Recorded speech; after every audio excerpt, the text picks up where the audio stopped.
Hi everyone and welcome. तो आज इस वीडियो में हम देखने वाले हैं फंक्शन इन जावा। तो जावा एक प्रोग्रामिंग लैंग्वेज हमने शुरू की थी, हमने सब पढ़ा था, लेकिन हमारा रहा था फंक्शन होता क्या है जावा में। तो आप पहले से ही हमारी प्लेलिस्ट एक्सेस कर रहे हो, तो ये बहुत ही इंपॉर्टेंट एक टॉपिक है फंक्शन इन जावास्क्रिप्ट। अब फंक्शंस होते क्या है? फंक्शन का बेसिकली काम ये होता है कि आपको वो पर्टिकुलर टास्क कंप्लीट करके देते हैं। फॉर एग्जाम्पल अगर आपको दो नंबर की एडिशन करनी हो तो आप क्या करोगे? आप यहाँ पर जाओगे, यहाँ पर और एक फाइल क्रिएट करोगे, program programme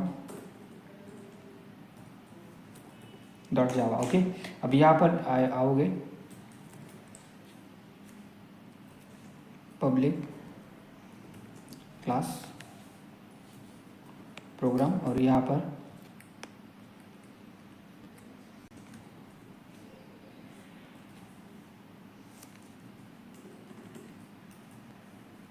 public static void main. Okay, यहाँ पर आओगे, यहाँ पर integer x equal to 19 declare करोगे। उसके बाद integer y equal to 1 define करोगे। ओके, वाई इक्वल टू 1, और इसके बाद आप क्या करोगे? System dot out dot print l n, okay, x plus y करोगे। ओके, एक्स प्लस वाई करोगे। अगर हम इसको रन करें तो हमारा आउटपुट बेसिकली आएगा 20। ओके, तो इसमें कुछ खास नहीं है, ये तो हम पहले से करते आ रहे हैं। लेकिन फंक्शन का यूज़ बेसिकली होता क्या है? फंक्शन बेसिकली हमें एक पर्टिकुलर टास्क कंप्लीट करके देती है। अगर मुझे ये करना हो, ये मुझे बार बार करना है, तो मुझे बार बार क्या करना पड़ेगा? बार बार वेरिएबल डिफाइन करना पड़ेगा, बार बार एडिशन करनी पड़ेगी, ये मुझे कॉपी करना पड़ेगा। देखो मुझे क्या करना पड़ेगा, ये कॉपी करना पड़ेगा। अब मैं इसको बोलूँगा y1, इसको सेम नाम रखूँगा तो एरर आएगा। ओके, बिकॉज सेम नाम हम रख नहीं सकते। ओके, तो यहाँ पर क्या रखेंगे y1, और इसको हम चेंज कर देंगे। लेकिन हम क्या करें? वैल्यू चेंज करें, लेकिन ये क्या है? ये हम रिपीट क्या कर रहे हैं? हमारे यहाँ पर काम करें। तो हमारे जो कोड को हमें अगर रीयूज करना है तो हम कोड को एक प्लेस में रख सकते हो, और उस कोड को हम बुला सकते हो उसके कॉल की मदद से। ओके, तो फंक्शन का बेसिकली काम यही होता है कि आपको वो एक पर्टिकुलर टास्क कंप्लीट करके दिखाए। It is an a block of code which is use to reuse the code. Okay, आपको कोड को रीयूज करने का काम आता है फंक्शंस। तो ओके, हम यहाँ पर ये कर रहे हैं। अब इसको हम रन करेंगे तो ऑब्वियसली हमारा आउटपुट आएगा। ओके, इसमें कोई खास बात नहीं। अब देखो यहाँ पर इसको y1 करना पड़ेगा, और इसको y1 करना, x1 और y1 करना पड़ेगा, और इसको रन करो तो हमारा आउटपुट आ जाएगा। ओके, ये देखो आउटपुट आ गया। लेकिन इसमें कोई खास बात नहीं। खास बात इसमें है कि फंक्शंस होते क्या है, फंक्शन के बारे में यहाँ पर हम पढ़ने वाले हैं। तो यहाँ पर देखो, हमें कुछ काम को मल्टीपल टाइम करना है, तो उसको उसके जगह हम एक फंक्शन तैयार कर सकते। तो सिंटैक्स क्या होता है फंक्शन का? तो आपको यहाँ पर लिखना है कि return type. Okay, return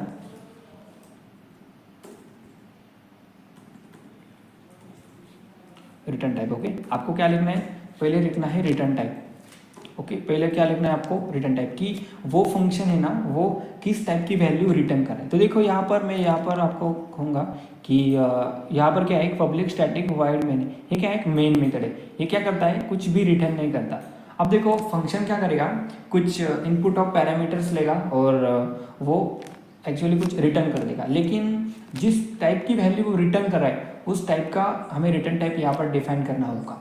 okay, अगर आप बिगिनर हो तो थोड़ा सा समझने के लिए परेशानी होगी, लेकिन इम्पॉर्टेंट कंसेप्ट है कि आपको यहाँ पर स्टैटिक क्यों लिखा है, पब्लिक क्यों लिखा है, ये हम बाद में देखेंगे। लेकिन पहले हम देखेंगे कि फंक्शंस बेसिकली हम डिफाइन करते कैसे हैं। ओके, तो यहाँ पर देखिए कि हमने क्या किया, यहाँ पर एक पहले रिटर्न टाइप लिखा। रिटर्न टाइप यानी कि हम जिस टाइप की वैल्यू रिटर्न करें। अगर मेरा फंक्शन, ध्यान में रखिए, अगर मेरा फंक्शन कुछ भी टाइप की वैल्यू रिटर्न नहीं कर रहा है, तो उसका जो बाय डिफॉल्ट रिटर्न टाइप होगा वो रहेगा वाइड।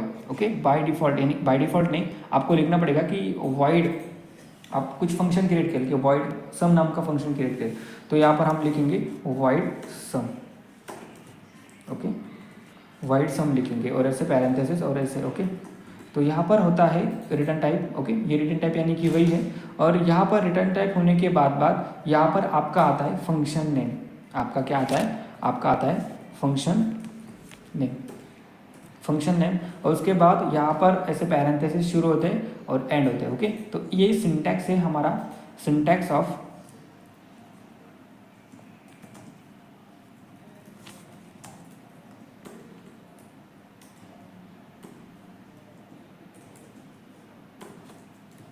ओके, जावा में फंक्शन का सिंटैक्स होता क्या है, पहले हम रिटर्न टाइप लिखते हैं कि किस प्रकार की वैल्यू हमारा फंक्शन रिटर्न कर रहा है, उसके बाद फंक्शन नेम लिखते हैं और उसके बाद पैरेंथेसिस और यहाँ पर पैरामीटर हम लेते हैं, पैरामीटर। ओके, तो यहाँ पर हम क्या लेते हैं, पैरामीटर लेते हैं। Okay, parameter. अब देखो यहाँ पर ये क्या होता है, ये ब्लॉक ऑफ कोड होता है, ब्लॉक ऑफ कोड। क्यों हम यहाँ पर ऐसे लिख सकते हैं कि बॉडी ऑफ फंक्शन। ओके, तो बेसिकली ये होता है। अब देखो हम क्या कर लेते हैं, एक बेसिक फंक्शन क्रिएट कर लेते हैं। तो फंक्शन आप यहाँ पर क्रिएट कर सकते हो मेन फंक्शन के बाहर। अब यहाँ पर एक फंक्शन क्रिएट कर लेते हैं। तो हमारा फंक्शन क्या होगा, हमारा फंक्शन हम यहाँ पर स्टैटिक लिखेंगे। अब देखो ये स्टैटिक लिखने का क्या मतलब है, अब ये जो मेन मेथड है हमारी, ये क्या है, स्टैटिक है। अब देखो आपको उप्स के कंसेप्ट आती होगी, तो अगर आप कोई भी स्टैटिक वेरिएबल डिफाइन करते, अगर आप कोई भी स्टैटिक वेरिएबल और मेथड डिफाइन करते हैं तो उसमें सिर्फ स्टैटिक, अब देखो ये क्या है, ये स्टैटिक फंक्शन है, यानी कि स्टैटिक मेथड है। स्टैटिक मेन मेथड क्या है हमारी, स्टैटिक है। तो इसमें सिर्फ स्टैटिक फंक्शंस और स्टैटिक वेरिएबल का ही एक्सेस होगा। अगर हम यहाँ पर इंटीजर x = 10 लिखे, ओके, अब यहाँ पर हम उसको प्रिंट करने की कोशिश करें यहाँ पर x की, तो वो प्रिंट नहीं होगा क्योंकि यहाँ पर एरर देगा, क्योंकि ये x जो है ना, ये instance of the program class का है। इंस्टेंस क्या है, इंस्टेंस मेंबर वेरिएबल है प्रोग्राम क्लास का। अब ये स्टैटिक नहीं है, इसीलिए हमारे स्टैटिक मेथड में सिर्फ स्टैटिक वेरिएबल का ही एक्सेस होता है, ये आपको ध्यान में रखना चाहिए। इसलिए हम यहाँ पर क्या करेंगे, अगर इसको हम स्टैटिक करें, अब देखो ये हम स्टैटिक करें, इसको स्टैटिक, ओके, तो ये चल जाएगा क्योंकि ये क्या है, स्टैटिक वेरिएबल है। स्टैटिक वेरिएबल का एक्सेस स्टैटिक फंक्शन में होता है, और स्टैटिक ये उसको उसके बाद स्टैटिक हटा दो तो ये एरर देगा, क्योंकि स्टैटिक वेरिएबल का एक्सेस स्टैटिक फंक्शन में होता है और इंस्टेंस मेंबर वेरिएबल का एक्सेस स्टैटिक फंक्शन में होता नहीं है, इसलिए हमें एरर देगा। अब हमें फंक्शन को भी स्टैटिक करना पड़ेगा। ओके, तो हम क्या करेंगे, यहाँ पर स्टैटिक वॉइड। अब देखो मेरा फंक्शन सिर्फ हेलो वर्ड को प्रिंट करना है। मुझे यहाँ पर प्रोग्राम में क्या करना है, हेलो वर्ड को एक बार प्रिंट करना है, 2 बार, 10 बार प्रिंट करना है। ओके, तो मैं क्या करूँगा, तो मैं यहाँ पर एक फंक्शन लिखूंगा वॉइड हेलो, यहाँ पर लिखूंगा से hello.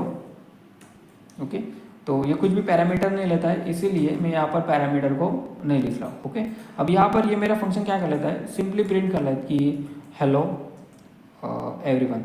Okay, everyone. Okay, hello everyone. Okay, तो ये फंक्शन बेसिकली मेरा क्या कर लेता है, ये प्रिंट कर लेता है। अब देखो यहाँ पर अगर मैं फंक्शन इसको रन करूँ, प्रोग्राम को रन करूँ, तो आउटपुट में यहाँ पर मेरा कुछ भी नहीं आएगा। क्यों कुछ नहीं आया, क्योंकि अगर मैंने कोई फंक्शन क्रिएट किया है तो मुझे उसे कॉल करना पड़ेगा। अब कॉल कैसे करते हैं, कॉल सिंपली हमको लिखना है से हेलो और से हेलो, और यहाँ पर क्या करना है, सेमीकोलन देना है। देखो इसके हिसाब से हम क्या कर सकते हैं, कॉल कर सकते हैं। अब देखो एक बार मैंने कॉल किया और मैंने यहाँ पर रन किया, तो ये क्या दिखाएगा, ये दिखाएगा मुझे हेलो एवरीवन। अगर मैं उसे 5 बार कॉल करूँ, अब देखो 5 बार कॉल करो, 1 बार, 2 बार, 3 बार, 4 बार, 5 बार। ओके, तो 5 बार मेरा क्या होगा, हेलो एवरीवन प्रिंट होगा। देखो 1 2 3 4 5 हेलो एवरीवन। तो देखो बेसिकली फंक्शन इसी के काम आता है। अगर मेरा कोई स्पेसिफिक टास्क मुझे किसी से कंप्लीट कर लेना है और मुझे कुछ पैरामीटर्स मुझे भेज देना है और उसके हिसाब से मुझे वर्क करना है, तो मैं यहाँ पर यूज़ कर सकता हूँ मेरे फंक्शंस का। ओके, तो पहले फंक्शंस का रिटर्न टाइप हम डिफाइन कर लेते। देखो यहाँ पर पहले फंक्शन का क्या क्या मैंने रिटर्न टाइप डिफाइन किया, ये स्टैटिक क्यों लिखा, या आपको अगर समझ में नहीं आ रहा है तो कोई बात नहीं, हम जब उप्स के कंसेप्ट पढ़ेंगे, ऑब्जेक्ट ओरिएंटेड प्रोग्रामिंग इन जावा, तब हम स्टैटिक का मतलब समझेंगे। फिलहाल मैंने बता दिया कि स्टैटिक का मतलब होता क्या है। अब देखोगे यहाँ पर हम क्या लिखते हैं, वॉइड लिखते हैं। वॉइड यानी कि अगर मेरा फंक्शन कुछ भी रिटर्न नहीं करता है तो यहाँ पर मैं क्या लिखूंगा, वॉइड लिखूंगा। उसके बाद से hello it is the name of function. हमने फंक्शन को यहाँ पर डिफाइन किया और यहाँ पर हम फंक्शन की कॉलिंग कर सकते हैं इस प्रकार से। ओके, तो ये था मेरा सिंपली फंक्शन। अब देखो मेरा कोई एक फंक्शन है, इसको मैं क्या कर लेता हूँ, कमेंट कर लेता हूँ। ओके, इसको क्या कर लेता हूँ मैं, कमेंट, इसको भी मैं कर लेता हूँ कमेंट। ओके, अब देखो यहाँ पर मैं क्या करूँगा, इसको एक ही बार कॉल करके रखता हूँ मैं। ओके, आपको समझने के लिए। अब देखो यहाँ पर मेरा कोई एक फंक्शन है, मेरा एक फंक्शन मैंने यहाँ पर क्रिएट किया, मुझे उसको स्टैटिक क्रिएट करना पड़ेगा, स्टैटिक। और यहाँ पर मैं क्या करूँगा, एक सम नाम का फंक्शन क्रिएट करूँगा। ओके, सम, सम नाम का फंक्शन क्रिएट किया।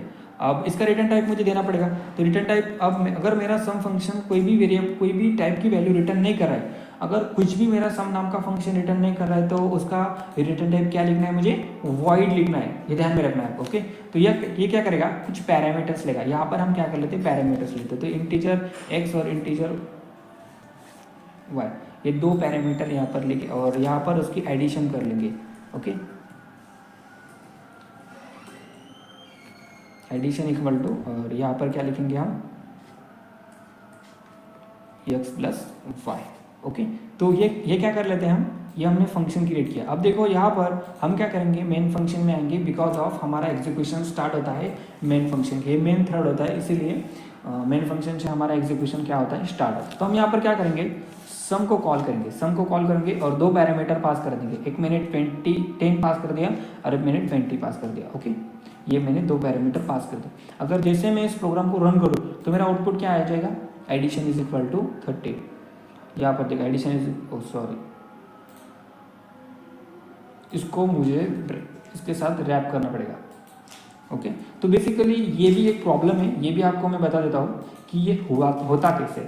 अगर मैंने देखो इंटीजर टाइप की वेरिएबल है, ओके, ये भी क्या है, इंटीजर टाइप का है, ये भी इंटीजर टाइप का है, लेकिन यहाँ पर कॉन्केटिनेट हो कैसे रहा है। तो देखो यहाँ पर क्या होता है, जब हम system dot out dot println में ये जो लाइन लिखी ना, इसको इसका मतलब ये एक स्ट्रिंग है, उसमें क्या लिखा है, एडिशन लिखा है। एडिशन यानी कि एक स्ट्रिंग के साथ हम एक इंटीजर वैल्यू अगर एडिशन करें तो वो क्या होती है, कॉन्केटिनेट होती है। क्योंकि addition is equal to x की वैल्यू में क्या आया, 10 आया, तो 10 एडिशन इज इक्वल टू क्या हुआ, एडिशन इज इक्वल टू 10 हुआ। ओके, फिर से प्लस हुआ, एडिशन इक्वल टू 10, ये भी एक स्ट्रिंग है, और यहाँ से एक इंटीजर वैल्यू को प्लस किया तो क्या आया, एडिशन इज इक्वल टू 10 20। तो इसको अवॉइड करने के लिए हम यहाँ पर प्रेसिडेंट का यूज़ करेंगे, यानी कि जो मेरा ब्रैकेट का प्रेसिडेंट होता है वो सबसे ज़्यादा हायरली होता है प्रायोरिटी। ओके, तो यहाँ पर देखेंगे कि हमें सब सही आउटपुट यहाँ पर दिखाई देगा, एडिशन इज इक्वल टू 30। तो देखो हमें क्या करना है, हमें यहाँ पर सिर्फ 10 और 20 की एडिशन करनी है कि नहीं, हमें मल्टीपल नंबर की एडिशन करनी है। तो मैं यहाँ पर फिर से कॉल लगाऊंगा और यहाँ पर सिर्फ नंबर चेंज करूँगा। यहाँ पर देखो 38 किया और यहाँ पर 30 किया। अब देखो यहाँ पर मल्टीपल टाइम में कॉल कर सकता हूँ, मल्टीपल टाइम मेरे एक कोड को रीयूज़ कर सकता हूँ। ओके, तो देखो एडिशन इज इक्वल टू 30 आया, एडिशन इज इक्वल टू 68 आया। तो ये बेसिकली मैजिक होता है मेरे फंक्शन का जावास्क्रिप्ट में। अब देखो मेरा जो सम नाम का फंक्शन है ये कुछ रिटर्न कर देता है, रिटर्न कर देता है यानी कि ये जो है ना, ये इसको मैं कर लेता हूँ कमेंट आउट, इसको क्या कर लेता हूँ, कमेंट आउट कर लेता हूँ। देखो इसको मैं कर लेता हूँ कमेंट आउट। ओके, अब इसको मैं कर लेता हूँ कमेंट आउट, कंट्रोल सी और कमेंट आउट।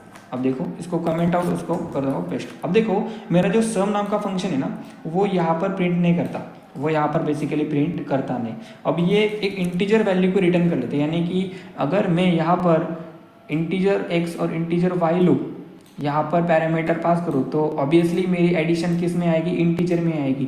तो मुझे इंटीजर वैल्यू को रिटर्न करना है, तो मैं क्या करूँगा, यहाँ पर रिटर्न कीवर्ड लिखूंगा। रिटर्न लिखने के बाद मुझे किस नंबर को, किस वैल्यू को रिटर्न करना है, एक्स प्लस वाई को रिटर्न करना है। अब देखो यहाँ पर, अब देखो ये जो फंक्शन है ना, ये एक इंटीजर वैल्यू को कंटेन करेगा, इसलिए मुझे एक रिजल्ट नाम का वेरिएबल डिफाइन करना पड़ेगा और उसमें रखना पड़ेगा सम नाम का फंक्शन। अब देखो मैं यहाँ पर ऐसे ही कर सकता हूँ, यस आउट करने के बाद मैं यहाँ पर क्या करूँगा, सम नाम के फंक्शन को कॉल करूँगा और यहाँ पर पैरामीटर पास कर दूंगा 10 एंड 30। ओके, तो ये क्या करेगा, मेरा ये फंक्शन है ना, ये क्या कर रहा है, ये फंक्शन इंटीजर वैल्यू को रिटर्न कर रहा है। किस टाइप की वैल्यू को रिटर्न कर रहा है, वो इंटीजर, क्योंकि x में मैंने क्या डाला है 10 और y में डाला है 30। अब ये क्या कर रहा है, मेरा इंटीजर वैल्यू को क्या कर दे रहा है, रिटर्न कर दे रहा है, इसीलिए इसका रिटर्न टाइप क्या होगा, इंट होगा। ओके, तो ये बेसिकली फर्क है कि वैल्यू को रिटर्न करते कैसे। अब देखो यहाँ पर अगर मैं इस प्रोग्राम को रन करूँ तो आउटपुट में क्या आएगा, खुद ही देख लो 40। क्यों 40 आया, क्योंकि प्रोग्राम एग्जीक्यूट होता कैसे, देखो यहाँ पर आया, इसको हम हटा देते हैं, यहाँ पर आया और एक क्लास देखी, मेन फंक्शन में डायरेक्ट गया, वो मेन फंक्शन में आया और यहाँ पर देखा कि system dot out dot println sum में क्या है, सम में 10 पास किया हुआ है, एक 30 पास किया है, वो जाएगा डायरेक्टली यहाँ पर। यहाँ पर आएगा कि यहाँ पर स्टैटिक है और स्टैटिक मेथड और वेरिएबल का एक्सेस सिर्फ स्टैटिक फंक्शन में भी होता है। ओके, अब देखो यहाँ पर सम नाम का फंक्शन क्रिएट किया, उसके बाद यहाँ पर दो पैरामीटर लिए, एक एक्स और एक वाई। आप कुछ भी लिख सकते हो, आपकी मर्जी, लेकिन मैंने एक्स और वाई लिखा। ओके, तो आप यहाँ पर क्या कर रहे हैं कि यहाँ पर एक्स प्लस वाई लिख रहे हो, यानी कि वो रिटर्न कर रहे हो। कौन सी टाइप की वैल्यू रिटर्न कर रहे हो आप? इंटीजर टाइप की वैल्यू। तो इंटीजर टाइप की वैल्यू अगर मेरा फंक्शन रिटर्न कर दे रहा है तो ऑब्वियसली मेरा रिटर्न टाइप क्या आएगा? इंट आएगा। अगर मेरी कुछ यहाँ पर मैंने एक फ्लोटिंग टाइप वैल्यू डाली, ओके, और यहाँ पर मैंने फ्लोटिंग पॉइंट वैल्यू डाली।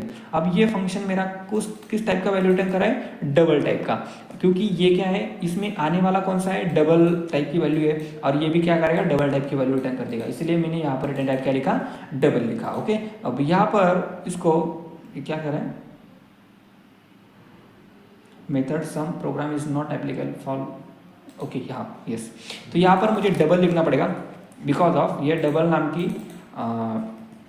डबल टाइप की वैल्यू क्या कर रहा है? रिसीव कर रहा है। ओके, तो यहाँ पर अगर मैं उसे प्रिंट करूँ तो मुझे एक डेसिमल वैल्यू की डबल टाइप की वैल्यू यहाँ पर दिखेंगी। ये देखो 40.40006। ओके, तो ये दिखा है बेसिकली। अब देखो बेसिकली मेरा फंक्शन का मतलब ये होता है। अब देखो हम एरे को फंक्शन के साथ कैसे इम्प्लीमेंट करते, एरे के साथ हम फंक्शन को कैसे इम्प्लीमेंट करते। अब एक फंक्शन क्रिएट करेंगे हम, और फंक्शन हमारा एक टास्क है हमारे पास। हम क्या करेंगे? एक फंक्शन क्रिएट करेंगे, फाइंड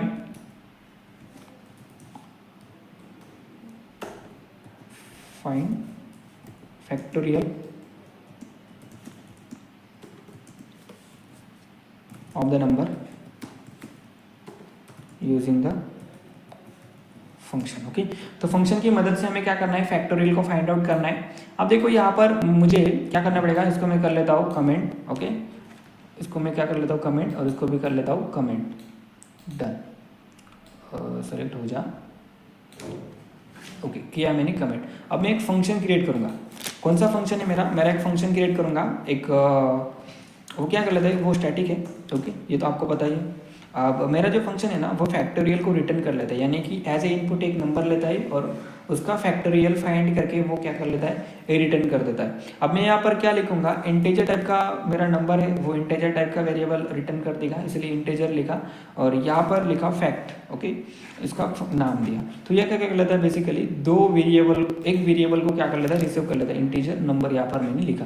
अब देखो फैक्टोरियल हम क्रिएट करते कैसे है, फैक्टोरियल फाइंड करते कैसे है। फैक्टोरियल हम दो तरीके से फाइंड करते हैं, एक तो हम रिकर्जन का यूज़ कर सकते हैं, एक तो हम सिंपल फॉर लूप का यूज़ कर ले सकते हो। देखो यहाँ पर एक सिंपल लॉजिक हम लिखते हैं, ये आपको पता ही होगा, बिकॉज ऑफ सिंपल लॉजिक है। Integer i is equal to 1 से डिफाइन कर लेते हैं, 1 से डिफाइन, और आई कब तक चलेगा? जब तक आई मेरा नंबर के बराबर नहीं हो जाता, और आई को मुझे 1 से क्या कर लेना है? आई इज इक्वल टू लिखना पड़ेगा। ओके, ये अब देखो यहाँ पर करना क्या है? मुझे एक वेरिएबल को डिफाइन कर लेते हैं। Integer p is equal to, मैं इसको 1 डालता हूँ, और p star equal to i. Okay, तो यहाँ पर जैसे मैंने ये डाला, अब देखो यहाँ पर मुझे p को रिटर्न कर लेना है। रिटर्न सिंपल प्रोग्राम है, आपको बताने की ज़रूरत नहीं, सिंपल प्रोग्राम है, इसका लॉजिक सिंपल है। अब देखो यहाँ पर मैंने क्या किया? फैक्टोरियल को क्या किया? रिटर्न कर दिया। अब मैं करूँगा क्या? यहाँ पर आऊँगा और यहाँ पर इस फैक्ट नाम के फंक्शन को कॉल कर दूंगा। अब ये जो फैक्ट नाम का फंक्शन है ना, एक इंटीजर वैल्यू को कंटेन करता है, जो कि कैलकुलेट करता है फैक्टोरियल। अब देखो सिंपल लॉजिक है, इसमें कोई बड़ी बात नहीं। देखो इसके साथ भी लग गया पैरेंट, सॉरी। यहाँ पर हम मेन फंक्शन में आएंगे, आने के बाद हम क्या करेंगे? यहाँ पर बेसिकली एस आउट करेंगे, और एस आउट करने के बाद हम क्या करेंगे?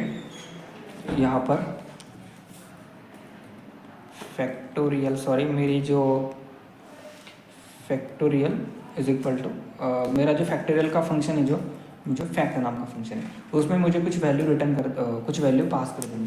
तो मैंने यहाँ पर 5 पास कर दिया, और यहाँ पर मैंने प्रोग्राम जैसे रन किया तो 5 का फैक्टोरियल आता है 120, तो यहाँ पर आना चाहिए 120। ओके, तो बेसिकली ये जो फंक्शन है, ये फंक्शन करता क्या है? आपको फिर से मैं कह देता हूँ कि ये फंक्शन इंटीजर वैल्यू को रिटर्न कर देता है। ये p कौन सी टाइप की वैल्यू है? ये p इंटीजर टाइप की वैल्यू है, इसलिए मुझे इस फंक्शन का रिटर्न टाइप डिफाइन करना पड़ेगा इंट। ओके। तो ये बेसिक इंफॉर्मेशन है आपके लिए कि अगर मेरा फंक्शन किसी भी टाइप की वैल्यू रिटर्न कर देता है तो उसका रिटर्न टाइप भी वही होगा। अगर मुझे मेरी जो p है ये क्या है, एक डबल टाइप की वैल्यू है, तो मुझे यहाँ पर डबल लिखना पड़ेगा, बिकॉज ऑफ मैं क्या कर रहा हूँ यहाँ पर डबल टाइप की वैल्यू रिटर्न करते रहा हूँ। जिस टाइप की वैल्यू मेरा फंक्शन रिटर्न करता है ना, उसी टाइप को मुझे यहाँ पर रिटर्न टाइप में लिखना पड़ता है, ये आपको ध्यान में रखना है। ओके, तो मेरा जो फंक्शन है वो मल्टीपल पैरामीटर ले सकता हूँ, nth number of parameters, infinite, जो आप गिन भी नहीं सकते इतने पैरामीटर मेरा फंक्शन ले सकता है। आप कितने भी पैरामीटर अपने फंक्शन में लिख सकते हो, आप अपना कस्टम फंक्शन क्रिएट करके आप अपना इम्प्लीमेंटेशन कर सकते हो। जितने भी आपने जावा प्रोग्राम्स लिखे होंगे, C++ के प्रोग्राम लिखे होंगे, वो सारे फंक्शन में डिफाइंड हो गए। ओके, बिकॉज ऑफ फंक्शन करता क्या है, फंक्शन बेसिकली हमको एक टास्क हम उसके कह देते कि ये टास्क कर दो। और यहाँ पर देखो एक रियल लाइफ एग्जांपल देता कि जब हमारे घर में कुछ नौकर्स होते, तो कुछ नौकर्स, एक नौकर क्या करता है, खाना बनाता है, कुछ नौकर्स हमारे घर को साफ करता है, और एक नौकर हमारे पौधे को पानी देता है। तो मैं क्या करूँगा, अगर मुझे खाना बनाना है तो मैं क्या करूँगा, उस खाना बनाने वाले नौकर को क्या करूँगा, कॉल करूँगा।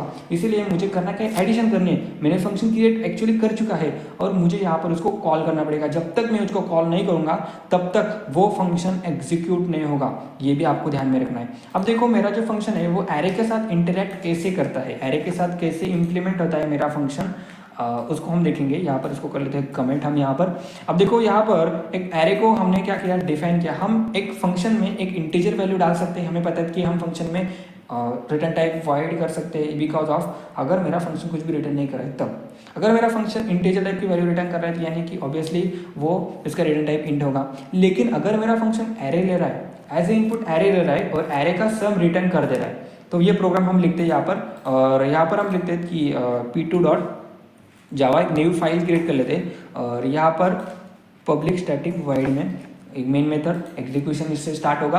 अब यहाँ पर एक फंक्शन क्रिएट कर लेते हैं हम, यहाँ पर क्या कर लेते हैं, एक फंक्शन क्रिएट कर लेते हैं, वो होगा स्टैटिक। और यहाँ पर हम क्या कर लेंगे, एक फंक्शन को क्या कर देंगे, वो फंक्शन इंटीजर टाइप की वैल्यू रिटर्न कर रहा है, यानी कि हमारा जो एरे है उसका सम वो रिटर्न कर दे रहा है। तो इंटीजर में यहाँ पर क्या लिखूंगा, सम एरे, और वो क्या कर लेता है, वो एक एरे को एज ए इनपुट लेता है। तो एज ए इनपुट एरे को लेता है, यानी कि मुझे यहाँ पर लिखना पड़ेगा ऐसा ARR। ओके, ठीक है ना। अब यहाँ पर मैं क्या करूँगा, यहाँ पर एक वेरिएबल को डिफाइन करूँगा इंटीजर सम नाम के, और इसमें रख दूंगा 0। ओके, अब ये क्या कर लेता है, मेरा इंटीजर टाइप का वैल्यू रिटर्न कर ले, इसलिए मैंने क्या लिखा यहाँ पर, इंटीजर लिखा रिटर्न टाइप। अब यहाँ पर मैं एक फॉर लूप को लगाऊंगा। फॉर लूप को लगाने के बाद मैं यहाँ पर आई को शुरू करूँगा, एक सिंपल प्रोग्राम है, आई को लगाऊंगा 0 से। ओके, और आई कब तक चलेगा, मुझे यहाँ पर लेंथ पता है क्या, नहीं। यहाँ पर मुझे इस एरे की लेंथ पता है क्या, नहीं पता है। तो एरे के पास एक लेंथ नाम की एक मेथड होती है जिससे हम एरे का लेंथ पता करा सकते हैं, और एरे का लेंथ हम क्या कर सकते हैं, जान सकते हैं यूजिंग लेंथ मेथड। अब देखो आई कब तक चलेगा मेरा, आई जब तक AR डॉट लेंथ जब तक नहीं आ जाती तब तक चलेगा, और आई को हमें एक एक से बढ़ाना है। और यहाँ पर सम प्लस इक्वल टू, और हम क्या कर देंगे, ARR ऑफ आई। ओके, तो ARR ऑफ आई। अब ये होता क्या है, बेसिकली देखो यहाँ पर मैंने किया क्या, सम नाम का वेरिएबल डिफाइन किया। मुझे क्या करना है, एरे का जो पूरे एलिमेंट है उसका सम निकाल के मुझे रिटर्न कर देना है। अब देखो एरे इंटीजर टाइप का है, और मेरा जो एरे का सम आएगा वो किस टाइप का आएगा, इंटीजर टाइप का आएगा, इसीलिए मैंने इंट नाम का इंटीजर रिटर्न टाइप लिया। ओके, अब मुझे यहाँ पर क्या करना था, रिटर्न कर लेना है, रिटर्न। अब जैसे मैं यहाँ पर रिटर्न सम लिखूंगा तो मेरा जो सम में जो भी कोई वैल्यू आई है वो रिटर्न हो जाएगी। अब देखो यहाँ पर मैं क्या करूँगा, यहाँ पर एक एरे को डिक्लेयर करूँगा।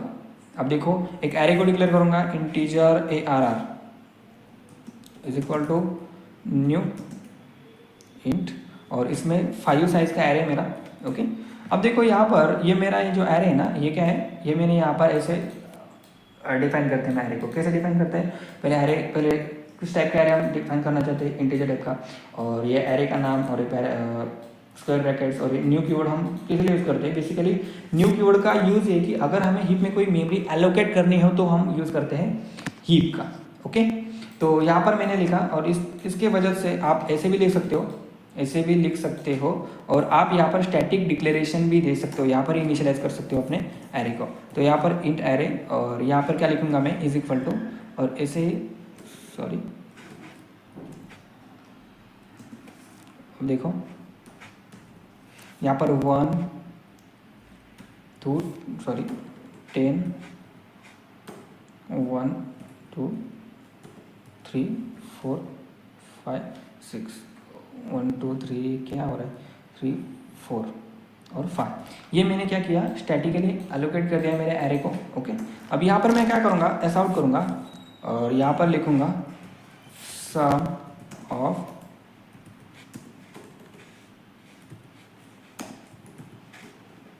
Array elements is equal to, तो क्या है मेरा सम, यह है मेरा सम एरे। वो क्या कर लेता है, एक एरे को लेता है। देखो ये एरे डायरेक्टली यहाँ पर आ जाएगा, ये ए आर आर हमने लिखा। ओके, इसका नाम चेंज कर सकते हो आप, इसका नाम चेंज कर सकते हो पी आर आर, और यहाँ पर आपको लिखना पड़ेगा पी आर आर।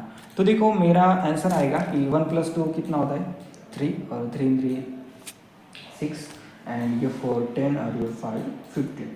अब देखो मेरा आउटपुट आना चाहिएगा 15, the sum of array elements is equal to 15, आया 15। तो इस तरह से आप इंटरेक्ट कर सकते हो अपने फंक्शन को एरे के साथ। आपका एरे, आपका जो फंक्शन है ना, वो एज ए इनपुट एरे को भी ले सकता है, एज ए इनपुट एक क्लास को भी ले सकता हो। ओके, अब देखो यहाँ पर ये जो फंक्शन है, ये फंक्शन क्या कर लेता है, ये फंक्शन एक इनपुट एरे लेता है और एक वेरिएबल को मैंने डिफाइन किया और इसका लॉजिक लिखा। ये सिंपल लॉजिक है, ये आप लिख सकते हो, मुझे पता है।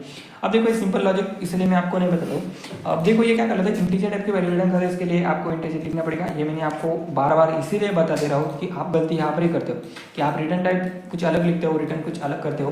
तो आपको ये बेसिकली ध्यान में रखना है कि ये होता कैसे है। ओके, अब देखो यहाँ पर मुझे करना क्या है, इसको मैं क्या कर लेता हूँ, दूसरा प्रोग्राम लिखता हूँ p3.java, और आपको समझा देता हूँ कि फंक्शन का महत्व होता क्या है। आपको सिर्फ यही समझना है कि फंक्शन हम लिखते क्यों है, फंक्शन का मकसद होता क्या है। तो पब्लिक स्टैटिक वॉइड मेमोरी में आएंगे। अब यहाँ पर क्या करेंगे, हमारा एक फंक्शन में एक एरे रिटर्न कर देंगे। अब मेरा जो फंक्शन है ना, वो फंक्शन करता क्या है, रिवर्स, जो रिवर्स होता है ना, रिवर्स यानी कि मुझे मेरा एरे रिवर्स करके चाहिए, बिकॉज ऑफ मेरा जो एरे है ना, वो क्या होता है, म्यूटेबल, सॉरी म्यूटेबल होता है। ओके, म्यूटेबल यानी कि क्या, चेंजेबल, चेंजेबल यानी कि क्या, अगर मैं मेरे एरे में चेंज करूँ तो वो मेरे डायरेक्टली मेन एरे में चेंज होगा इसी तरफ से। ओके, अब मैं करूँगा क्या, यहाँ पर एक फंक्शन क्रिएट करूँगा, वो क्या होगा, बेसिकली स्टैटिक ही होगा। ओके, स्टैटिक ही होगा, वो आपको मैंने पहले बता दिया था।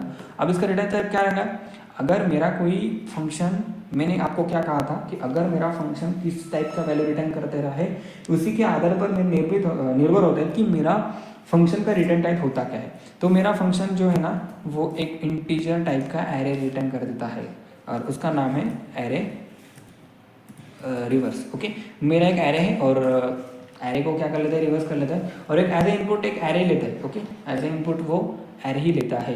अब यहाँ पर मैं लिखूंगा इंटीजर ए। ओके, इसको मुझे लिखना पड़ेगा ना ऐसा। ओके, तो यहाँ पर एज ए इनपुट एरे लेता है।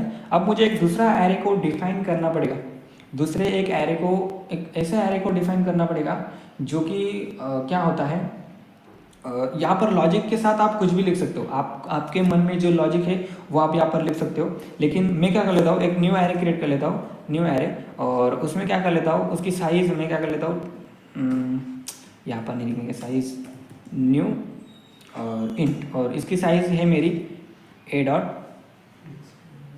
a.alien.gl। ओके, इसका नाम मुझे अलग रखना पड़ेगा बिकॉज एक ही नाम के दो एरे हम एक फंक्शन में लिख नहीं सकते। अब देखो यहाँ पर मैंने डिफाइन किया कि ये जो मेरा बी एरे है, बी ऑफ आर, इसमें हम क्या करेंगे, इसके सारे रिवर्स एलिमेंट को स्टोर करेंगे। Okay, done. तो हम यहाँ करेंगे, यहाँ क्या करेंगे, यहाँ पर एक फॉर लूप को लगाएंगे, यहाँ पर एक फॉर लूप को लगाएंगे, और यहाँ पर इंटीजर i इक्वल टू 0 तक जाएगा मेरा, i सॉरी 0 तक, 0 से शुरू होगा, i is less then a dot length. Okay, dot यहाँ पर यूज़ करना है मुझे, नॉट कॉमा। अब देखो लेंथ एंड i को मैं क्या करूँगा, प्लस करूँगा। ओके, अब देखो मुझे करना क्या है, मेरा जो i है, मैं i को किससे शुरू कर रहा हूँ, 0 से शुरू कर रहा हूँ। मैं यहाँ पर j is equal to a dot length -1 से भी शुरू कर ले। यहाँ पर मैं मल्टीपल इनिशियलाइज कर सकता हूँ। आपको किसने कहा कि यहाँ पर आप सिर्फ एक डिक्लेरेशन कर सकते हो, आप यहाँ पर मन चाहे जितनी डिक्लेरेशन कर सकते हो, आपकी मर्जी। ओके, फॉर लूप आपका ही है। अब आई को प्लस प्लस कर देगा और जो मेरा ये है ना, आप मल्टीपल कंडीशन यहाँ पर लिख सकते हो। अब ये सही नहीं होगा, इसको हम हटा देते हैं, ओके। आप कंफ्यूज हो जाओगे कि करने क्या जा रहा हूँ मैं। अब यहाँ पर एक वेरिएबल को डिफाइन कर लेता हूँ, इंटीजर जे इक्वल टू क्या, ए डॉट लेंथ, इसमें इसकी लेंथ स्टोर कर लेता हूँ। अब मैं क्या करूँगा यहाँ पर, मुझे करना क्या है, बी ऑफ आई को करना क्या है, बी ऑफ आई, मुझे बी ऑफ जीरो, पहले ए की वैल्यू जीरो होगी, उसके बाद 2 3 4 5 6, ये आपकी मर्जी है। जब तक आपका लेंथ आपको पता नहीं हो जाता, लेंथ आपको पता नहीं हो जाता, तब तक वो चलता रहेगा लेंथ -1 तक। सॉरी, लेंथ -1 लिखने की ज़रूरत नहीं, बिकॉज ऑफ एक ऑलरेडी लेस देन है, ओके, लिखने की ज़रूरत नहीं। और यहाँ पर मैं क्या करूँगा, ए ऑफ क्या करूँगा, जे, ओके। तो जे किस लिए किया मैंने, बिकॉज ऑफ ए की जो लेंथ है, लेंथ कितनी है, मेरा एरे शुरू होता है, किससे शुरू होता है, मेरा एरे जीरो से शुरू होता है, इसलिए मेरे जो एरे की लेंथ, एरे का लास्ट इंडेक्स किस इंडेक्स पर होगा, लेंथ -1। इसलिए मैं क्या करूँगा यहाँ पर जे डॉट नहीं, यहाँ पर मैं जे लिखूँगा और जे को मैं माइनस कर दूंगा, ओके। कब तक चलेगा ये मामला, ये तब तक चलेगा जब तक मेरा ये out of bound exception generate नहीं होगा, तब तक, ओके। अब देखो यहाँ पर मैं क्या करूँगा, यहाँ पर रिटर्न कर दूंगा, क्या रिटर्न कर दूंगा मैं, यहाँ पर मैं रिटर्न कर दूंगा बी को, ओके डन। मैंने क्या किया, बी को रिटर्न कर दिया, बिकॉज ऑफ मुझे एरे का क्या चाहिए, रिवर्स चाहिए। तो यहाँ पर मैं क्या करूँगा, एक इंटीजर एरे डिक्लेयर करूँगा, integer a is equal to, और इस एरे में हमने 10, उसके बाद 20, उसके बाद 30, उसके बाद 40, उसके बाद 50, उसके बाद 60, उसके बाद 70, उसके बाद 80, मैंने क्या किया, डाला। अब मुझे इसका रिवर्स चाहिए, तो रिवर्स चाहिए तो मैं करूँगा क्या, यहाँ पर एक न्यू एरे क्रिएट करूँगा, बी इज इक्वल टू, तो एरे, और यहाँ पर एक फंक्शन एरे रिवर्स यहाँ पर ऐसे लिखूँगा, और मेरा जो एरे वो ए पास कर दूंगा। देखो यहाँ पर मैं यहाँ पर ए ऐसे लिखा और ऐसे सेमीकोलन दिया, तो यहाँ पर मेरे बी में क्या आया, रिवर्स ऑफ ये आया, ओके। अब मैं यहाँ पर इसको प्रिंट कर सकता हूँ, तो फॉर लूप की मदद से हम यहाँ पर क्या कर सकते हो, प्रिंट कर सकते हो आपके एरे को। ये क्या, बेसिकली फंक्शन को हम किसी भी एरे को यहाँ पर क्या कर सकते हो, पास कर सकते हो, और पास करने के बाद आप किसी भी एरे का रिवर्स यहाँ पर निकाल सकते हो, ओके। अब देखो यहाँ पर मैं करूँगा क्या, integer i equal to 0, i is less than b dot length, और आई को हम प्लस प्लस करेंगे, उसके बाद हम यहाँ पर आएंगे और यहाँ पर यस आउट करेंगे, इस आउट, और प्रिंट लिखेंगे सिर्फ एलन में, हमें स्पेस नहीं चाहिए। अब यहाँ पर हम यहाँ लिखेंगे बी ऑफ आई, और यहाँ पर प्लस, और यहाँ पर ऐसा, ओके। अब देखो मैं जैसे ही इस प्रोग्राम को रन करूँगा तो मुझे इसका रिवर्स मिलके आ जाएगा, इसमें कोई सरप्राइज नहीं। तो इसीलिए मुझे आपको बताना चाहूँगा, ये क्या है, thread array out of bounds exception. देखो यहाँ पर array out of bounds exception create हुआ, देखते। अब देखो बग सॉल्व करने में जो मज़ा आता है ना, वो कोड करने में नहीं आता, बिकॉज ऑफ जब हमारे प्रोग्राम में बग आता है ना, तब हम क्या कर लेते हैं, और ये कर लेते, okay done.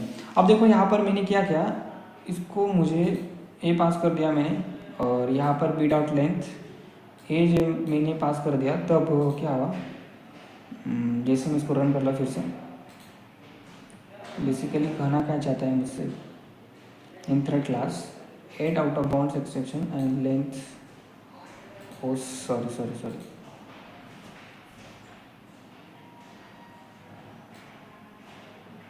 Yes, a dot length,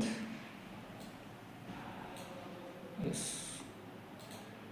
B of i is equal to a of j. ये तो सही किया मैंने, इसमें कोई बड़ी बात नहीं। यहाँ पर आया a dot length and i plus plus किया, उसके बाद जे को माइनस किया, okay done. For i is equal to 0, i less than, यहाँ पर मैं कर लेता हूँ, बी कर लेता हूँ, ओके।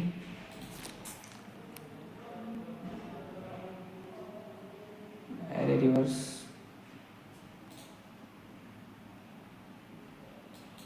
ओके। तो यहाँ पर कुछ गड़बड़ हो गई, साला मुझे भी समझ नहीं आ रहा है, सॉरी। अब यहाँ पर मैंने क्या किया, एक एरे को डिक्लेयर किया, ओके। एरे को क्या किया मैंने, डिक्लेयर किया, उसके बाद एक न्यू एरे क्रिएट किया, और आपको यहाँ से पता करो कि मैंने फंक्शन में किया क्या।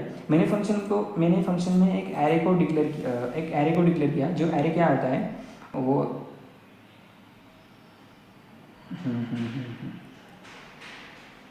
हाँ, मैंने एक एरे को डिक्लेयर किया, उस एरे को यहाँ पर ऐसे डिक्लेयर किया और उसमें क्या किया, ए डॉट लेंथ, ए की लेंथ कितनी होगी, ए की लेंथ मेरी होगी, यहाँ पर मैंने क्या डाल दिया, ए डाल दिया, तो ए की लेंथ मेरी बेसिकली क्या होगी, यहाँ पर कितने एलिमेंट्स हैं, यहाँ पर हम सपोज 10, 20, 30 एंड 40 एंड 50 एलिमेंट आते हैं। ओके, अब इसको रन कर लेते हैं, देखो आउटपुट होता क्या है मेरा, वही आया। तो सॉल्व करने में जाने दो, int b is equal to array reverse integer b dot length n i plus plus,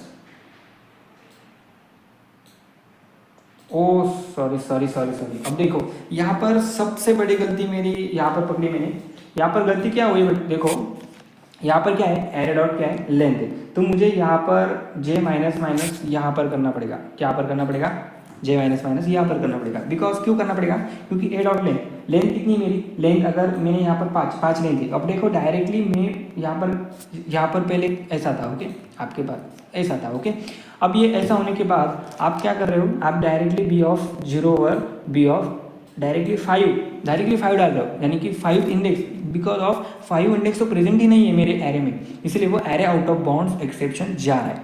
okay, तो इसलिए हम जे माइनस माइनस को क्या करेंगे, यहाँ पर लिखेंगे और अब प्रोग्राम रन करेंगे तो हमें कोई भी दिक्कत यहाँ पर नहीं होगी। ओके, तो यहाँ पर मेरा रिवर्स एरे को प्रिंट हो चुका है, तो मैं माफ़ी चाहता हूँ कि इस चूँकि से बिकॉज ऑफ ये होता रहता है हमारे प्रोग्राम में। ओके, तो देखो हमने आज क्या पढ़ा, हमने आज पढ़ा कि फंक्शंस बेसिकली होते क्या है, फंक्शंस बेसिकली। ओके, तो फंक्शंस हम इंटरेक्ट किया इसके साथ, ओके, और उसके बाद एरे के साथ कैसे होते हैं और इसके साथ कैसे होते हैं। आई होप कि आपको ये वीडियो अच्छा लगा, बिकॉज ऑफ मैं बिगिनर हूँ पढ़ाने के लिए, ज़्यादा एक्सपीरियंस नहीं है। ओके, तो मिलते हैं अगले वीडियो के साथ। अगला वीडियो हम डायरेक्टली लाएंगे एक्सेप्शन हैंडलिंग पर। ओके, एक्सेप्शन हैंडलिंग पर अगला वीडियो हम लाएंगे कि एक्सेप्शन हैंडलिंग को कैसे हम हैंडल्स कर सकते हैं एक्सेप्शन को। और अब देखो, धन्यवाद।